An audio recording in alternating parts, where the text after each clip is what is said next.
Saya ingin nanyakan tadi dengan data penyempurnaan data ya dari DTKS ke DTSen ya. Itu tadi ya. Apakah ini melibatkan kepala desa apa tidak? Sepengetahuan saya waktu kami di Dapil cek ikut mengawal penerima bansos, ya, itu banyak protes dari masyarakat yang tidak terima, tapi yang menerima justru pakai NMAX, pakai sepeda motor, bagus-bagus, menerima yang lain nggak terima. Ya. Nah, waktu kami minta kepada kepala desa untuk disempurnakan data itu, kepala desa itu rata-rata tidak berani. Tidak beraninya karena begini, karena mereka pasti akan rapat dengan DPD, dengan RT RW, lalu mereka akan diprotes. Saya minta untuk kerjasama dengan kepala dinas dan dinas sosial dan bupati sama kecamatan, itu juga sama, itu juga digeruduk seperti itu. Nah, tadi Pak Singgih cerita ini rata-rata penerima itu tim sukses. Ini bukan tim sukses kepala desa yang ini, tapi kepala desa mungkin yang dulu, mungkin ya, atau tim ses yang dulu. Nah ini bagaimana ini kalau nanti mereka dihapus, ya, dihapus, pasti nanti kepala desa akan jadi sasaran. Kira-kira ini menurut Pak Menteri sarannya bagaimana ini? Solusinya? Ya, terima kasih ya. Jadi sedikit kami laporkan di sini bahwa kita ingin membangun sistem yang lebih transparan. Kita harus lebih terbuka, maka itu semua harus berbasis data yang dikeluarkan oleh BPS. BPS mengumpulkan berbagai pangkalan data yang ada, kemudian diverifikasi dan divalidasi dengan ukuran yang ditetapkan oleh BPS. Setelah itu BPS turun ke lapangan bersama kami, tapi terus terang baru pada 12 juta KPM itu. Dari 12 KPM yang ditemui secara langsung oleh petugas kami dan BPS, ada 1,9 juta yang inclusion error, yang tidak sesuai dan mestinya tidak mendapatkan bansos. Dan ini valid. Yang 1,9 ini. Tapi kan belum semua. Kalau kita bisa ground check satu-satu ke depan, ya, dengan waktu tambahan ke depan, insya Allah ke depan data kita makin akurat. Ya, itu satu.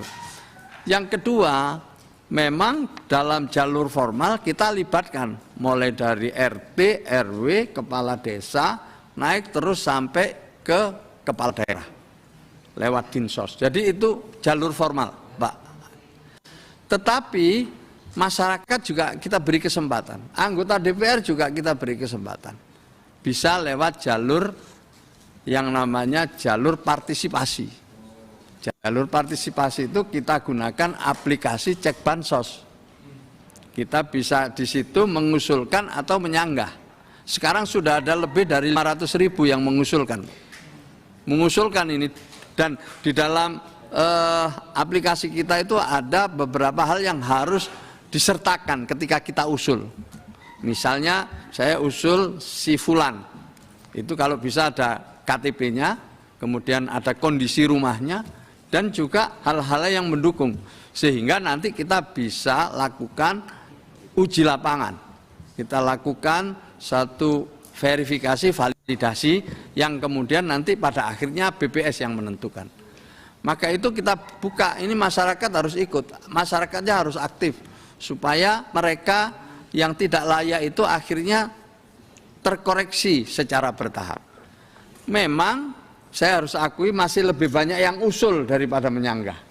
Yang menyanggah sudah lebih dari 500.000 yang usul, sementara yang menyanggah masih di bawah 10.000. Nah, ini yang kita ingin diperbanyak ke depannya, ini yang menyanggah ini. Nah ini Pak, jalur pemutakhirannya ini.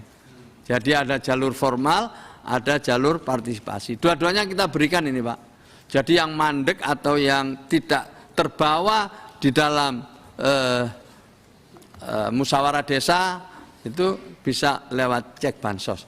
Jadi kalau toh ada koreksi nanti tidak boleh menyalahkan kepala desa, karena ini ada jalur lain, ada jalur masyarakat yang mengawasi. Mari kita lanjut kepada tema RKP kita tadi ya, kedaulatan pangan, energi dan ekonomi yang produktif dan inklusif atas seizin pimpinan sidang. Lanjut ya. Dilanjut, Pak. Nah, tentu patokan kita adalah cita Presiden yang sekarang jadi prioritas nasional. Kita di prioritas 4 dan 6, memperkuat pembangunan sumber daya manusia, sains, teknologi, pendidikan, kesehatan, prestasi olahraga, kesetaraan gender, serta penguatan peran perempuan, pemuda, dan penyandang disabilitas. Kemudian yang kedua adalah membangun dari desa dan dari bawah untuk pertumbuhan ekonomi, pemerataan ekonomi, dan pemberantasan kemiskinan. Sementara dalam upaya intervensi utama, kita berada di nomor 2, penyelenggaraan program Keluarga Harapan, penyaluran bantuan sosial pangan atau sembako, dan yang ke-6, di urutan ke-6 adalah pembangunan dan penyelenggaraan sekolah rakyat. Ini adalah kebijakan khusus belanja KL tahun anggaran 2026. Diprioritaskan memanfaatkan belanja KL dalam rangka penguatan tema bidang sektor yang mendukung prioritas pembangunan. Arahan Presiden maupun tematik APBN melalui strategi ekonomi dan fiskal yang meliputi ketahanan pangan, ketahanan energi, swasembada air, percepatan perluasan makan bergizi gratis, dan ini yang berkaitan beririsan dengan Kementerian Sosial adalah perluasan akses dan peningkatan kualitas pendidikan. Selanjutnya, Bapak Ibu sekalian, kebijakan jenis belanja sosial tahun anggaran 2006.